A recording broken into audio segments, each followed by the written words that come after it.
Bien, vamos a hablar de hígado. ¿Qué características tiene el hígado, no? Esta estructura que es considerada una glándula sumamente vital, ¿no? Ustedes saben, el hígado, ¿no? La palabra, vamos a analizar como siempre, ¿no? El nombre, de dónde viene, por qué, la referencia también, ¿no? Vamos a hablar entonces un poquito de lo que es el hígado. Sabemos que es una glándula, pues considerada también mixta, porque no se olviden que tiene un componente endocrino que va a secretar también algunas hormonas, como van a ver, y tiene un componente exócrino, ¿no? Que se encarga de secretar también lo que es la famosa bilis. Sabemos que es una estructura anexa del sistema digestivo que va a verter la bilis en el duodeno, ¿no? Para procesar pues lo que son las grasas, sobre todo.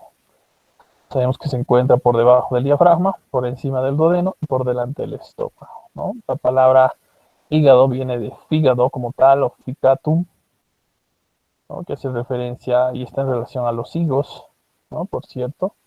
¿Por qué? Porque generalmente el hígado era una estructura anatómica que se estudiaba en los aves que tenían la tendencia a comer esta fruta, ¿no? Entonces se decía que les encantaba, les gustaba mucho el hígado y que pues estaba en relación al procesamiento de esta fruta, ¿no? De ahí el nombre de hígado ficatum. Ahora, hay una analogía muy certera que los griegos ya conocían desde las épocas helenísticas, ¿no? Más antiguas, era en relación a la función que el hígado tiene, que por cierto es una función peculiar, ¿no? Porque no sé si ustedes saben que el hígado es una de las pocas estructuras que realmente sufre una regeneración total, ¿no? Se puede regenerar completamente. Entonces este gran poder de regeneración se lo da a los hepatocitos, ¿no? Sus células que toleran muy bien el daño agudo, ¿no? Entonces, no así el daño crónico, pero sí el daño agudo, entonces pueden volver a regenerarse. Entonces, es una característica que esta, pues ya se sabía, ¿no? Desde, como les digo, desde pues, desde la antigua Grecia, y pues hay una, justamente, hay una historia mitológica en relación a esto, ¿no? Que es lo que pasa con Prometeo, ¿no? No sé si ustedes saben, Prometeo es uno de los colosos, bueno, en realidad es mitad dios, mitad gigante, que le da la luz del conocimiento a la humanidad. Ello, pues, eh, enoja a Zeus y como forma de castigo pues, lo crucifica ahí en medio de un barranco y como castigo todos los días un ave, un buitre, venía a comerse su hígado.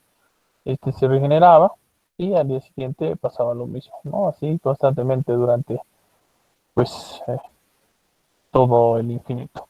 Entonces, de esa manera, pues nos demuestra esta historia que los griegos ya sabían del gran poder de regeneración que tenía esta estructura. Ahora, el hígado dispone de una vascularización particular, ¿no? Sabemos que la sangre llega por dos vías, una por la arteria hepática, que es sangre rica en oxígeno, y otra por la vena porta hepática, que es una sangre poco oxigenada pero rica en nutrientes, ¿verdad? Ahora, esta sangre, a su vez, sale del hígado por lo que van a ser las venas hepáticas, que son afluentes de lo que sería la vena cava inferior, ¿no? No se olviden que la sangre que pasa por el hígado tiene que ser procesada por el mismo, ¿verdad? Es detoxificada, se aprovechan también los nutrientes, se almacenan, como ustedes van a ver, algunos productos muy importantes, como por ejemplo el hierro, ¿no? Ciertas vitaminas, proteínas, etcétera. Acá tenemos, fíjense la relación anatómica que tiene, ¿no? El hígado, ¿no? Vean que por debajo está relacionada con la vesícula biliar, luego también está en relación hacia el lado derecho con lo que va a ser el riñón, ¿no? Del lado derecho hay un espacio justamente también, van a ver entre ellos, luego el estómago y el vaso también. También vemos la relación con la flexura cólica derecha, ¿verdad? con el ángulo hepático, por eso se llama así.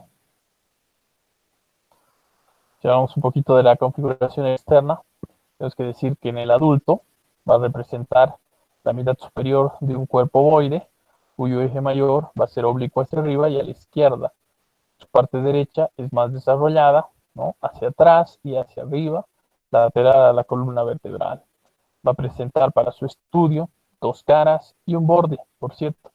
Tiene una cara diafragmática, que es la que está envolviendo justamente el diafragma, está en relación íntima con el diafragma, pues se llama así. Y luego tiene una cara visceral, ¿no? Que es la cara que está en relación con las vísceras que hemos explicado en un principio. Si analizamos, la cara diafragmática va a comprender lo que es la cara anterosuperior y la parte extraperitoneal de la cara posterior. La porción posterior de la cara diafragmática va a ser gruesa y se va a adelgazar también de manera progresiva hacia la izquierda. Muchas veces esta porción es prácticamente lisa, no se ve ningún detalle más que alguna marca que deje el propio diafragma, que se conoce como las impresiones, ¿no?, diafragmáticas. Ahora, la cara visceral, en cambio, sabemos que comprende la cara inferior y la porción revestida de lo que sería la cara posterior. Pues esta va a presentar una serie de impresiones, de surcos, que se los dan las propias vísceras que se apoyan sobre la misma cara, ¿verdad? Por otro lado, vamos a ver que hay un borde, que es el borde inferior, que es el que va a unir finalmente las dos caras, ¿no? La cara diafragmática y la cara visceral. El borde inferior del hígado también le llaman el reborde hepático, ¿no? Ahora, la cara diafragmática, sabemos que es la cara que está relacionada directamente con el diafragma, está dividida en dos superficies, una derecha y una izquierda, debido a la implantación de un ligamento, que es el ligamento falciforme, ¿verdad? El ligamento falciforme va a unir el hígado con la pared anterior del abdomen y con el diafragma. En esta cara se van a distinguir también cuatro porciones, una porción anterior que va a cruzar los dos bordes cartilaginosos que limitan el epigastrio y se dirige justamente a la extremidad del lóbulo izquierdo del hígado, una porción también superior que tiene relación pericárdica a través del diafragma, una porción derecha que va hasta la parte distal del lóbulo derecho, una porción posterior en la cual se va a observar un área que no está recubierta por peritoneo, por ello se llama el área desnuda, ¿no? Le llaman el área desnuda, que corresponde al contenido también del ligamento coronario, que es otro ligamento, ¿no?, que vamos a ver que fija el hígado hacia el diafragma. Si se han dado cuenta, el hígado es una estructura fija, no es una estructura móvil, gracias a los ligamentos que este posee. Ahora, esta porción también une las caras diafragmática y la cara visceral del hígado. Como pueden ver en esta figura, acá tenemos, vean, este es el lóbulo derecho del hígado, que siempre es más grande, por lo general es más grande, ¿no? Luego el lóbulo izquierdo, que es más pequeño, y separándolos, acá tenemos el ligamento falciforme, ¿verdad? Hacia arriba se proyecta, se prolonga y va a dar origen a lo que va a ser también el ligamento coronario, que están viendo todo esto, es el ligamento coronario. El ligamento coronario tiene dos hojas, una superior y una inferior. En la unión lateral de estas se van a formar también estos otros ligamentos, que son los ligamentos triangulares. Acá están viendo el ligamento triangular derecho y luego acá tenemos el ligamento triangular izquierdo. Como una pequeña prolongación del lóbulo izquierdo también se observa acá el apéndice fibroso. Como pueden ver, es una proyección que se une también a las paredes del diafragma. Acá en esta figura también podemos observar el reborde hepático o borde inferior del hígado, sobre el cual sobresale el fondo de la vesícula biliar. Ahora, en el borde libre inferior que tiene el ligamento falciforme podemos encontrar otro ligamento, que es el ligamento redondo del hígado, ¿no?, que no es más que la vena umbilical obliterada, ¿verdad? Se ha cerrado y ha dado origen a este, pues, ligamento, ¿no?, que sabemos que se va a unir al ombligo, ¿verdad?, a la región umbilical. Ahora, esta cara que ustedes están viendo es la cara diafragmática, obviamente. Por debajo estaría la cara visceral. Ahora, hablando de la cara visceral, ¿no?, espero que todos me estén siguiendo, porque estamos como con la transmisión. Bueno, estamos bien, ¿no? Entonces, como les decía, hablando de la cara visceral, vamos a ver que esta está orientada hacia abajo, hacia la izquierda y hacia atrás, va a presentar tres surcos característicos que están dispuestos a manera de una H y que van a aislar cuatro lóbulos anatómicos que tiene el hígado, ¿no? Acá podemos observar, vean, esta es la cara visceral, y en ella podemos ver los surcos primero, fíjense, este surco que vendría a ser parte de la fisura del ligamento venoso, hacia atrás, hacia adelante, lo que es la fisura del ligamento redondo. Luego tenemos acá el ilio, ¿no? Hepático o puerto hepático, que nos dividen, como decíamos, además de hacia adelante la fosa de la vesícula biliar. Esto nos divide cuatro lóbulos anatómicos, que son el derecho, que es el más grande, que es todo esto que están viendo acá. Hacia adelante tenemos este de acá, que es el lóbulo cuadrado, ¿no? Por la forma que este tiene. Hacia atrás el lóbulo caudado, ¿no? Que le llaman así por la colita que presenta. Este es el proceso caudado del lóbulo caudado, valga la redundancia, que une el lóbulo caudado con el lóbulo derecho. Este otro proceso que va hacia adelante, está saliente, es el proceso papilar, ¿no? Que pertenece también al lóbulo caudado. Al lóbulo caudado le dicen el lóbulo escondido porque está ahí por detrás, van a ver, de la implantación del epiplón menor. Y finalmente el último lóbulo sería este, que es el lóbulo izquierdo. Entonces no se olviden, son cuatro lóbulos anatómicos que tiene el hígado, que hay que diferenciar, por cierto, de los segmentos hepáticos, ¿verdad? Lóbulos, tenemos cuatro, repito, el lóbulo derecho, que es el más grande, el lóbulo cuadrado, el lóbulo caudado y el lóbulo izquierdo, ¿verdad? Ahora, algo que también podemos notar y apreciar en esta cara son las impresiones que dejan las vísceras con las cuales se relaciona el hígado, ¿verdad? Por ejemplo, vean acá, del lado derecho, tenemos primero hacia adelante, tenemos la impresión cólica, ¿verdad? Que nos deja la flexura cólica derecha. Más atrás, la impresión renal, que nos deja el riñón derecho también. Luego acá, hacia esta área que no tiene cobertura de peritoneo, que se conoce como el área desnuda, hacia esta área tenemos acá también lo que va a ser la impresión suprarrenal del lado derecho. Luego acá también tenemos la impresión duodenal, ¿verdad? Que deja el propio duodeno. Finalmente, hacia el lado izquierdo tendríamos en todo esto lo que es la impresión gástrica, ¿no? Y acá la impresión esofágica.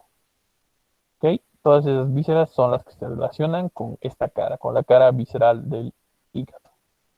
En esta figura también nos permite ver la hoja inferior del ligamento que está viniendo acá, del ligamento coronario, y también acá uniéndose la hoja superior. Cuando se unen la hoja superior y la hoja inferior, van a dar origen a estos ligamentos que les he dicho que son los ligamentos triangular del lado derecho y acá el ligamento triangular del lado izquierdo. ¿Okay? Y acá ya podemos ver también el apéndice fibroso. Ahora, como les decía, estas fisuras que existen nos separan los lóbulos anatómicos. ¿Qué fisuras son? Primero, la fosa de la vesícula biliar, que es una fosa que va a ocupar obviamente la vesícula biliar, está dirigida hacia atrás y hacia la izquierda, está excavada por delante, ¿verdad? Esta concavidad va a desaparecer también en dirección a lo que va a ser, como pueden ver acá en la imagen, hacia lo que va a ser la vena cava pues, inferior. Ahora, también tenemos la fisura del ligamento redondo. Sabemos que esta va a alojar hacia adelante el ligamento redondo del hígado, hacia atrás se vuelve vertical y contiene los vestigios del conducto venoso que están interpuestos entre lo que va a ser la rama izquierda de la vena porta hepática y la vena cava inferior, que es lo que habíamos visto acá, ¿verdad? La fisura para el ligamento venoso. Y luego también tenemos el porte hepático o ilio, también le dicen, ¿verdad? El ilio hepático. Esta región sabemos que es una región muy importante porque ahí atraviesan vasos sanguíneos y también conductos biliares, como ustedes van a ver. Tenemos también el surco transversal que va a unir la fosa de la vesícula biliar y la fisura del ligamento redondo. Y luego también vamos a ver que este está situado a la región posterior de la cara visceral. Lo podemos ver, fíjense, ahí está, esta es la que está uniendo el porta con lo que va a ser este ligamento. Ahora, si hablamos de los lóbulos, decíamos, tenemos cuatro lóbulos, tenemos el lóbulo derecho, que se encuentra a la derecha de la fosa de la vesícula biliar, se relaciona de adelante hacia atrás, ¿con quién? Con el colon, ¿verdad? Con el riñón del lado derecho, medialmente con el duodeno y atrás con lo que es la glándula suprarrenal, también del lado derecho. Vean, acá estamos viendo, fíjense, ahí está el riñón derecho, más acá está la glándula suprarrenal, lo que es la flexura cólica derecha. ¿Verdad? Y acá el duodeno, ¿no? Que todo esto, si se han dado cuenta, deja sus marcas, sus impresiones a nivel de esta cara. Luego, el lóbulo cuadrado, sabemos que se encuentra entre la fosa de la vesícula biliar y la fisura del ligamento redondo, ¿no? Por delante del porte hepático. Acá lo tenemos, fíjense, ahí está el pues, lóbulo cuadrado. Luego, el lóbulo izquierdo está situado a la izquierda de la línea que une la cava inferior y la fosa de la vesícula biliar. La inferior corresponde a la del estómago, ¿verdad? Porque está en relación con el estómago y con el esófago. Como pueden ver acá, ahí está el estómago y el esófago, que se relacionan con este lóbulo. Luego tenemos también el lóbulo caudado, que es el lóbulo escondido, ¿no? Está situado justo por detrás y arriba de lo que va a ser el hilio hepático, porte hepático. Sabemos que es un lóbulo independiente, ¿verdad? Está unido al lóbulo derecho mediante el proceso caudado, que es como una colita, por eso el nombre, de ahí viene el nombre, cauda, caudado, cola. Está limitado a la izquierda también por el conducto venoso, ¿verdad? Acá lo estamos viendo, fíjense, aquí está. Tiene dos procesos, hemos dicho el proceso papilar que va hacia adelante, ¿no? En relación al porta, y luego el proceso caudado, ¿no? Que lo une con el lóbulo derecho, limitado por la fisura del ligamento venoso. Ahora, el reborde hepático borde inferior sabemos que está determinado por la unión de la cara diafragmática y la cara visceral del hígado. Sabemos que se relaciona de derecha a izquierda con el borde condral, cruza lo que va a ser la región epigástrica, más o menos hasta el sexto o séptimo cartílago izquierdo. Este es la única porción que en la semiología puede ser palpado, ¿no? De manera pues fisiológica, normal, ¿no? Mediante una maniobra en la cual el observador, en este caso el médico, tiene que colocar la mano justamente a nivel de la región de McBurney, justo por debajo del cartílago de la décima costilla del lado derecho. Se le pide al paciente que inspire, ¿no? Y una vez de que inspira, va a descender el diafragma y desciende también el hígado, y en ese momento con los dedos se va a poder palpar el borde inferior del hígado, ¿no? En condiciones normales. Solo eso es lo único que se puede palpar del hígado, ¿ok? Y mediante esta maniobra. Ahora, hablando un poquito del aspecto general, el hígado sabemos que es un órgano liso, ¿verdad? De color rojo oscuro en una persona viva. Su peso es de aproximadamente 1500 gramos, vean, es pesadito. Contiene una gran cantidad de sangre, es por ello que se le da el color o la coloración que tiene, ¿verdad? Sabemos que va a resistir también mal a los traumatismos, por ende es una estructura friable, ¿no? Ahora, su aspecto se modifica también, vamos a ver, en numerosas enfermedades, ¿no? Por ejemplo, lo vamos a encontrar verdoso, ¿no? En retenciones biliares, lo vamos a ver retraído y fibroso en el caso de la cirrosis hepática, lo vamos a ver achocolatado, ¿no? Lobulado en el caso de cánceres, ¿verdad? Sobre todo secundarios. Ahora, si hablamos de la constitución anatómica, sabemos que es un órgano que está rodeado por peritoneo, ¿no? Es una estructura intraperitoneal y también tiene una membrana propia, que se conoce como la cápsula fibrosa del hígado o cápsula de Gleason, también le llaman, ¿verdad? La famosa cápsula de Gleason o cápsula fibrosa del hígado. Que por cierto, esta cápsula tiene terminaciones nerviosas sensitivas, que son muy sensibles a la distensión y generan dolor cuando la víscera se distiende. Entonces vean esto, el hígado como tal no duele. ¿Qué es lo que duele del hígado? La cápsula fibrosa que este presenta. Hablando de esta cápsula, sabemos que va a rodear por completo el órgano, va a ser delgada y poco resistente. Su cara superficial se va a adherir al peritoneo y su cara profunda hacia lo que son los lóbulos y los lobulillos hepáticos. A nivel del porto del hilio hepático se va a reflejar en el interior de la glándula, formando una vaina que va a acompañar a los vasos sanguíneos y los conductos biliares. Ahora, si hablamos de la estructura hepática, del llamado parénquima hepático como tal, sabemos que está constituido por unos pequeños lobulillos hexagonales formados por hepatocitos que están separados por espacios interlobulares o también llamados de Kiernan, que están interpuestos entre lo que es la circulación del hígado. A nivel de este también vamos a encontrar los famosos sinusoides, ¿no? Los llamados sinusoides hepáticos, entre los cuales se encuentran las llamadas triadas portales intrahepáticas, que están compuestas por tres estructuras.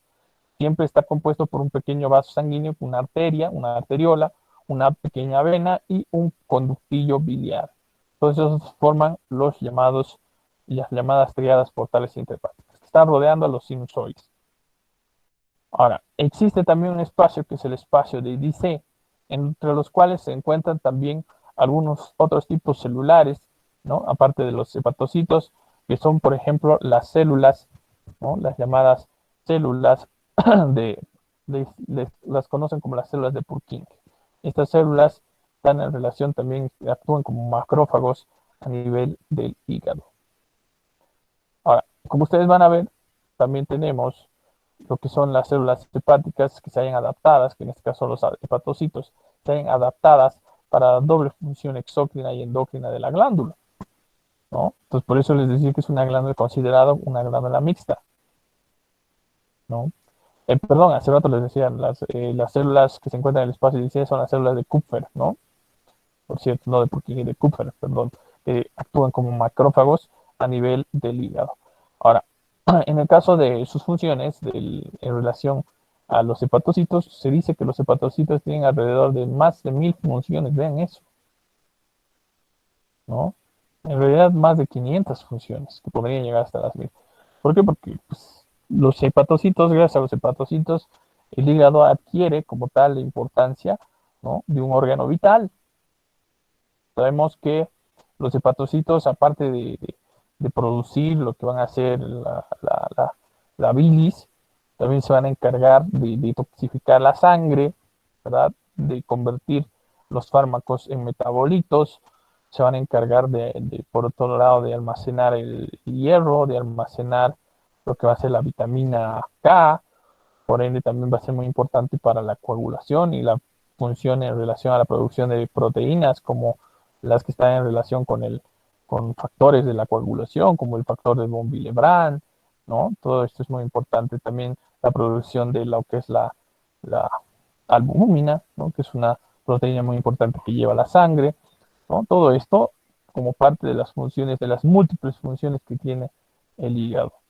Sabemos que pues, va a almacenar también vitaminas, ¿no? como hemos dicho, en relación con la vitamina K, sobre todo.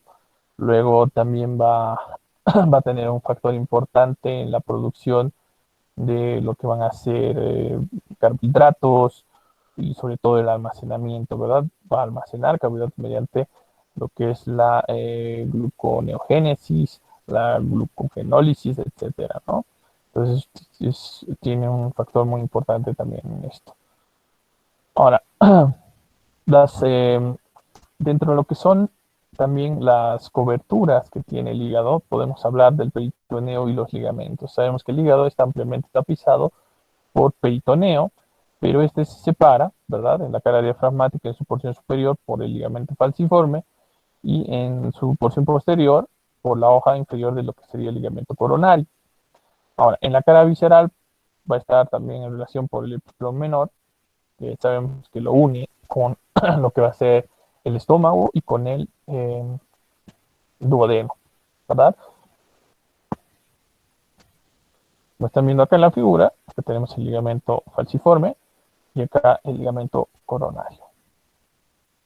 Luego acá tenemos el epiplón menor, como les decía, une el hígado con el estómago, el que se inserta a nivel de la curvatura menor, y también con la primera porción del duodeno. Ahora, si hablamos del ligamento falciforme, sabemos que este va a conectar la cara diafragmática del órgano con el diafragma y con la pared abdominal anterior. A nivel del bolo inferior se inserta, sabemos, en el hígado, se origina también por detrás en la hoja superior del ligamento coronario. Luego tiene también su borde superior, este se inserta en el diafragma, luego en la cara posterior de la pared abdominal anterior, algo a la derecha de lo que va a ser también la línea media del epigastrio.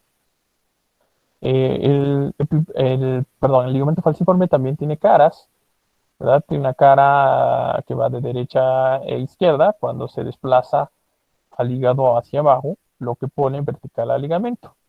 La cara derecha sabemos que es superior a la cara izquierda. A partir de estas caras, también el peritoneo va a tapizar los lóbulos derecho e izquierdo del hígado. Este de acá, por ejemplo, que están viendo, es la cara derecha, ¿verdad? Que como pueden ver está tapizando el lóbulo derecho del hígado. Y escondida, acá no la podemos ver, la cara izquierda, que va a tapizar de igual manera al lóbulo izquierdo del hígado. El ligamento coronario, se llama así porque está en la región coronal, ¿no? En la parte superior. Este amarra, se podría decir, o fija la porción posterior de la cara diafragmática al diafragma. Este ligamento está representado por la reflexión del peritoneo alrededor de una amplia superficie de adherencia del hígado. Como les decía, algo que caracteriza al ligamento coronario son las dos hojas, una hoja superior y una hoja inferior que presenta. Ahora, estas líneas de reflexión se unen tanto a la derecha como a la izquierda en ambos extremos. El ligamento coronario vamos a ver que se encuentra prolongado por los ligamentos triangulares, que como les había explicado, estos están formados por la unión de sus hojas superior e inferior. La superficie de adherencia está desprovista de peritoneo y es el área desnuda del hígado, ¿verdad? Está rodeada por el ligamento coronario. Acá podemos observar, vean, el espacio que queda entre la hoja inferior y la hoja superior del ligamento coronario, ahí, este es el área desnuda, ¿no? Así se ve también en la pared posterior del abdomen. Bien, ahora, si hablamos, si hablamos de lo que son las hojas, ¿verdad? Tenemos una hoja superior, que esta va a descender desde el diafragma y se va a ubicar en la porción posterior del lóbulo derecho. A la derecha, ¿no? Vamos a ver que forma la hoja superior del ligamento triangular. Va a ascender por delante de la vena cava inferior y se va a continuar con el origen posterior del ligamento falciforme. Ahora, la hoja inferior, por otro lado, une la parte baja del ligamento coronario al peritoneo parietal posterior, donde se va a continuar, ¿verdad?, del proveniente de la celda renal derecha y con el peritoneo que tapiza al diafragma. Ahora, de los dos ligamentos triangulares, el izquierdo, por cierto, está perfectamente definido y es visible, ¿no? Que se encuentra, por cierto, por delante del hiato esofágico del diafragma. El ligamento coronario contribuye también a lo que va a ser la fijación del hígado por intermedio de la vena cava inferior. Es por eso que, por ejemplo, para desprender al hígado, generalmente los cirujanos tienen que seccionar primero el ligamento coronario. Ahora, si hablamos del epiplón menor, hemos visto que este presenta una porción transversal en el porte hepático y una porción vertical sobre los labios de la fisura del ligamento venoso a la izquierda del lóbulo caudado.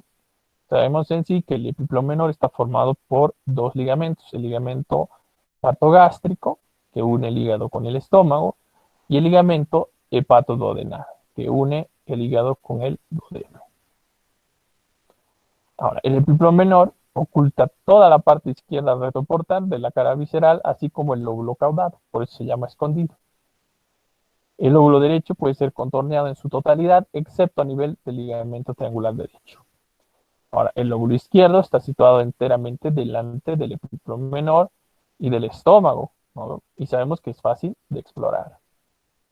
Ahora, si hablamos de las relaciones viscerales, las relaciones posteriores e inferiores se llevan a cabo con vísceras supracólicas y retroperitoneales derechas, ¿verdad? Los elementos que penetran en el hígado por el porte hepático se dividen en dos raíces, una raíz derecha y una raíz izquierda. Ahora, a la derecha vamos a ver que el hígado se aplica sobre la flexura cólica derecha y la parte inicial del colon transverso, así como con el duodeno. Atrás y medialmente se relaciona con el riñón y la glándula suprarrenal derecha. Entre ambos hay un espacio, ¿verdad?, que se conoce como el espacio hepatorrenal o la bolsa hepatorrenal o el receso hepatorrenal, o también conocida como la bolsa de Morrison, así la llaman. Esto es muy importante para los cirujanos porque siempre deben explorar este espacio, ya que muchas veces se dan acumulaciones líquidas, sobre todo de sangre, a nivel de esta región. Ahora, a la izquierda, el epíplomo menor constituye también una barrera transversal que va a dividir la región en una porción anterior y una porción posterior. La porción posterior corresponde a lo que sería la transcavidad de los omentos o epiplones, ¿verdad? Vean, por delante del epíplomo menor y por detrás ya estaría la transcavidad de los epiplones, y a ese nivel también está el orificio omental o hiato de Winslow.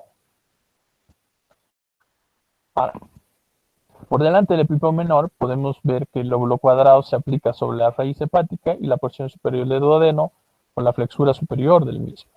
A la izquierda del ligamento redondo, el lóbulo izquierdo se aplica sobre la cara anterior del estómago. Por detrás del epíplomo, como ya les había mencionado, se encuentra el lóbulo caudado, que sobresale en el vestíbulo de la llamada transcavidad de los epiplones o bolso mental. Bien, ahora hablando un poquito de la vascularización del hígado. Vamos a ver los vasos, ¿verdad? Sabemos que el hígado recibe sangre arterial que proviene de la aorta a través de la arteria hepática propia. Por cierto, es una rama de la arteria hepática común, y que esta viene también del tronco celíaco. ¿Okay? Sabemos que el tronco celíaco nace de la aorta abdominal. Esta va a dar origen a tres arterias, ¿verdad? La arteria hepática común, la arteria gástrica izquierda y la esplénica. La gástrica, o bueno, la hepática común se dirige hacia el lado, una vez que nace el tronco celíaco, se dirige hacia el lado derecho, se divide en dos, una que va hacia abajo, que es la arteria gastrodenal, y otra que va hacia arriba, que es la arteria hepática común. Ahora, de la arteria hepática común surge la arteria hepática propia, ¿no? Que es la que va a entrar, va a penetrar al hígado a través del ilio o porta hepático, junto con la vena porta y también en relación con lo que va a ser el colédoco, ¿verdad? Que es este conducto que se forma de la unión del cístico con el conducto hepático común. Ahora, la sangre venosa, por otro lado, viene a través de la vena porta hepática. En el feto sabemos que la sangre desde la placenta por la vena umbilical está en relación con esto, ¿verdad? Es decir, la sangre, el aporte sanguíneo rico en oxígeno viene por la vena umbilical, pero esto en el feto, no se olviden, es la llamada circulación transplacentaria. Pero una vez en el adulto, esto cambia completamente porque sabemos que las venas ya no llevan sangre oxigenada, sino desoxigenada, ¿verdad? Y lo que pasaba con las arterias, por cierto, son dos arterias umbilicales, estas llevaban la sangre desoxigenada del feto hacia la placenta, ¿verdad? Todo al revés. Ahora, la sangre, sabemos que sale del hígado a través de las tres venas hepáticas, la vena hepática derecha, la central y la izquierda. Estas son tributarias o venas satélite de la vena cava inferior. Estos vasos están situados en la parte posterior superior de este órgano. Ahora, si hablamos de los vasos de la raíz hepática, hay que hablar primero de la arteria hepática común, ¿verdad?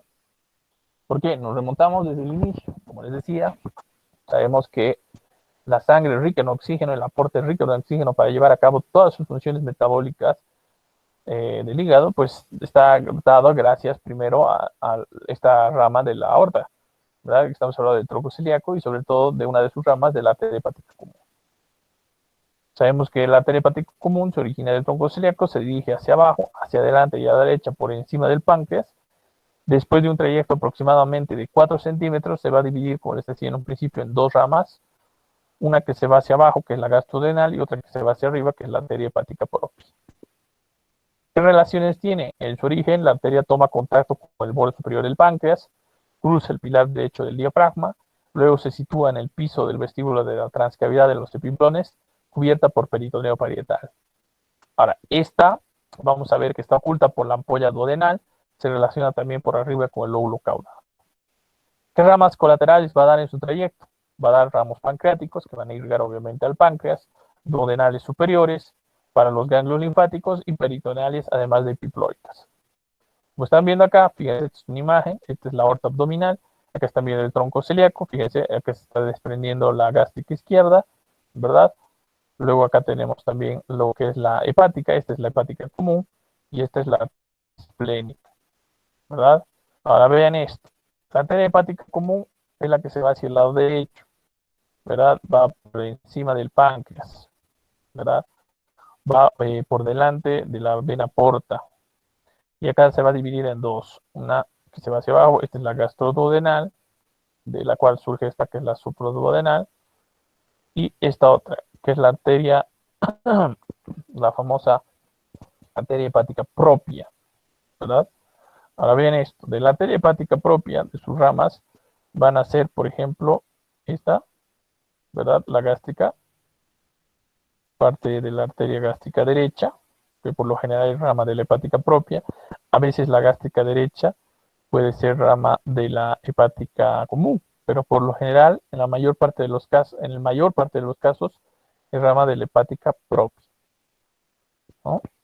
La hepática propia llega al ilio hepático y se divide en dos, la arteria hepática derecha y la arteria hepática izquierda, de la cual surge la arteria hepática intermedia. Ahora, una de las ramas más importantes de la hepática derecha va a ser esta arteria que están viendo acá, que es la arteria cística, ¿verdad? La famosa arteria cística, que va a irrigar ¿a quién? A la vesícula biliar. De ella también hay ramos, de la arteria hepática propia también hay ramos que van a irrigar al colédoco, ¿no? Por ejemplo, la arteria del colédoco, que están viendo acá.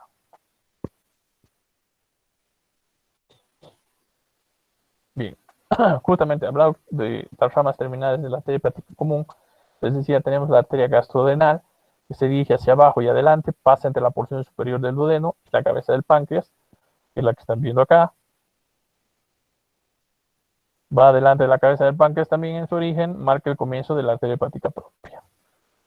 Ahora, sabemos que la arteria hepática, bueno, perdón, la gastroduodenal se va a dividir en dos ramas terminales, la arteria gastroica derecha y la arteria pancreatoduodenal superior anterior, que son estas que están viendo acá. Fíjense, ahí está. Una es esta y otra es esta de acá, ¿no?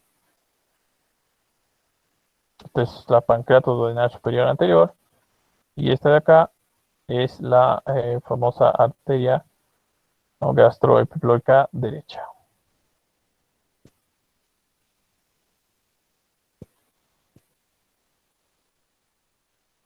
Como pueden ver, estas son las dos ramas terminales, pero en su trayecto también la arteria gastroduodenal va dejando algunas colaterales, como la pancreatoduodenal superior posterior.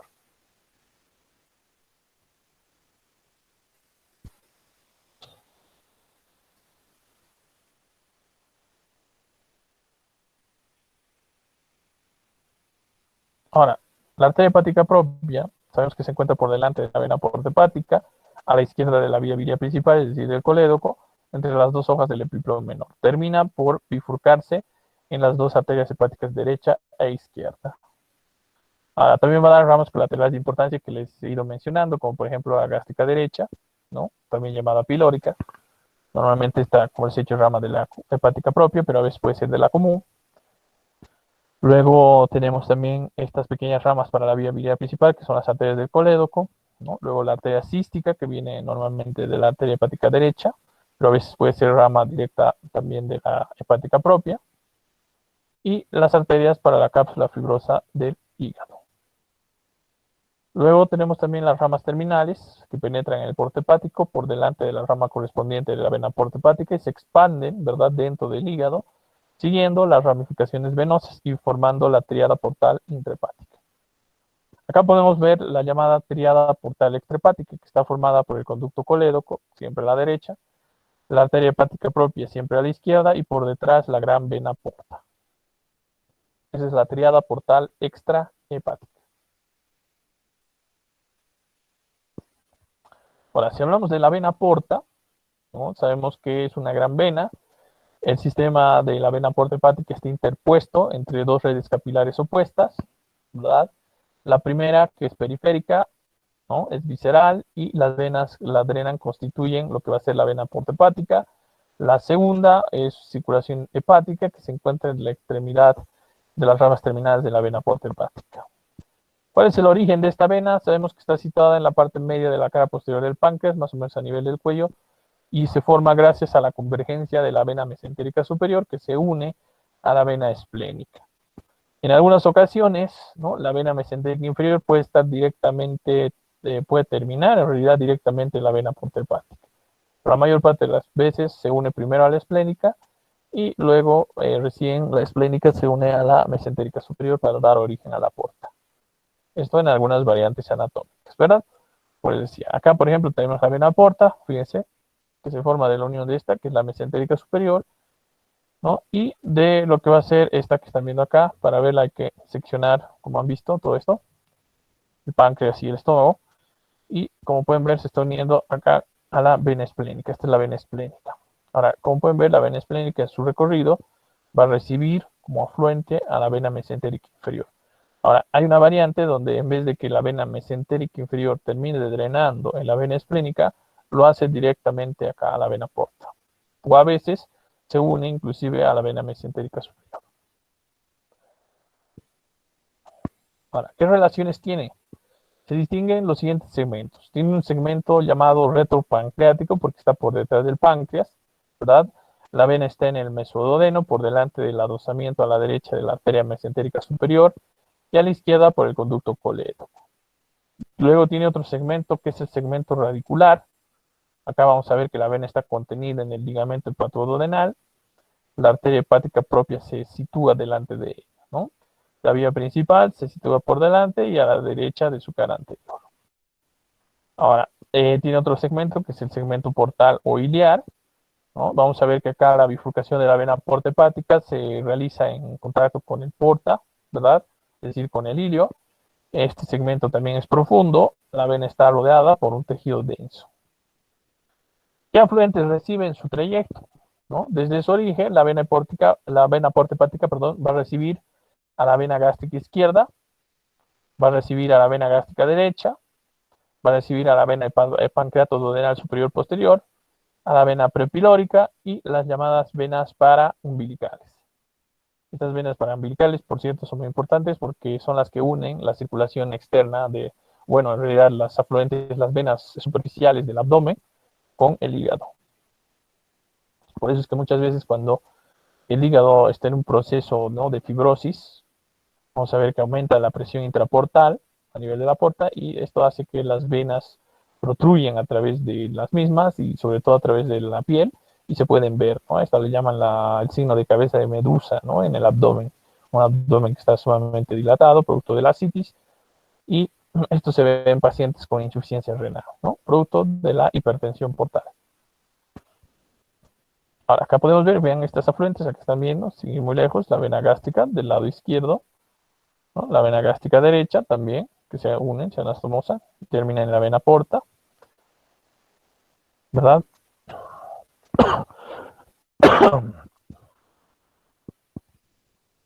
Ahora, sus ramas terminales, sabemos que la vena porta termina a nivel del ilio, bifurcándose, dividiéndose en dos, una vena porta derecha y una vena porta izquierda. Esta bifurcación es asimétrica, ya que la rama derecha parece continuar el trayecto del tronco de la vena porta hepática, y la rama izquierda se separa de esta en un ángulo recto, ¿no?, como se ve acá en la figura. Ahora, cada vena y cada una de sus ramas están acompañadas por una arteria y un conducto biliar en una vaina conjuntiva. Las raíces, sobre todo derecha e izquierda, van a irrigar dos partes distintas del hígado, ¿verdad? El hígado derecho y el hígado izquierdo. El hígado derecho está dividido en los segmentos anterior y posterior por la fisura portal derecha, y el hígado izquierdo está dividido en los segmentos medial y lateral también por la fisura del ligamento redondo. Esto nos va a dar la división segmentaria o los segmentos hepáticos, que no hay que confundir con los lóbulos, ojo, ¿verdad?, con los lóbulos anatómicos del hígado. ¿Okay? Una cosa es el hígado derecho o el segmento derecho, y otra cosa es el lóbulo derecho, ¿verdad? Acá la división se los va a dar estas fisuras, estos ligamentos, la implantación de estos vasos sanguíneos. En cambio, la división de los lóbulos derecho e izquierdo se lo daba la implantación del ligamento falciforme, no se olvide. Ahora, la vena porta hepática derecha se va a dividir a su vez dando origen a lo que va a ser la vena lateral derecha y la vena paramediana derecha. Lo mismo pasa con la vena porta hepática izquierda. Se divide más o menos a nivel del límite izquierdo del porta hepático, dando origen a lo que es la vena lateral del lado izquierdo y la vena paramediana del lado izquierdo. Entonces, gracias a todo esto, se ha dado la llamada sistematización portal del hígado, ¿no? O segmentación quirúrgica del hígado.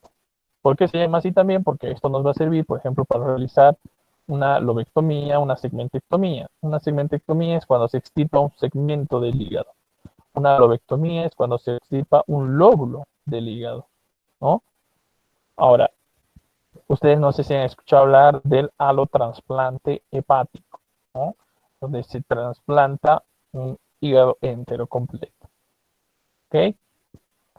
Entonces, para realizar esto, hay que conocer un poquito de esta división del hígado por segmentos. El hígado, como les decía, tiene segmentos, tiene 8 segmentos. ¿Ok? Ahora, la porción hepática izquierda, vamos a ver que va a estar representada por el lóbulo caudado, por detrás de la rama transversal del ilio del hígado, ¿no? Y este va a constituir un segmento aparte, que es el segmento número 1, ¿no? Los segmentos, por si acaso, se les da una numeración en números romanos. El primer segmento, el segmento 1, le corresponde entonces al lóbulo caudado. Luego, el segmento 2, ¿verdad? Se conoce como el segmento lateral izquierdo, ¿ok? También le llama segmento lateral posterior izquierdo, ¿no? Porque está ahí en la región posterior. Va a ser irrigado por la vena lateral izquierda. Luego tenemos el segmento 3, también conocido como segmento anterior lateral izquierdo, que está hacia adelante. El segmento está en relación con la rama izquierda del llamado receso de Rex. Luego tenemos el segmento 4, también conocido como segmento medial izquierdo. Este corresponde hacia adelante al lóbulo cuadrado y a la mitad izquierda del lecho vesicular. Acá podemos observar, fíjense,